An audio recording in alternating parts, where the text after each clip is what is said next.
Magandang umaga, hapon at gabi sa inyong lahat. Ako po si Daniel Maxine Embat at sasagutin po natin ngayon ang dalawang tanong na inihanda bago mag-field trip.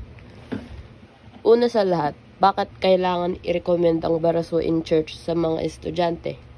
Kaya inire-recommenda sa mga estudyante ang pagbisita sa Baraswain Church ay para mayroon silang kaunting kaalaman sa kung gaano kahalaga at kung gaano kasagrado ang simbahan na ito sa ating kasaysayan. Pangalawa, bakit kailangan puntahan ito?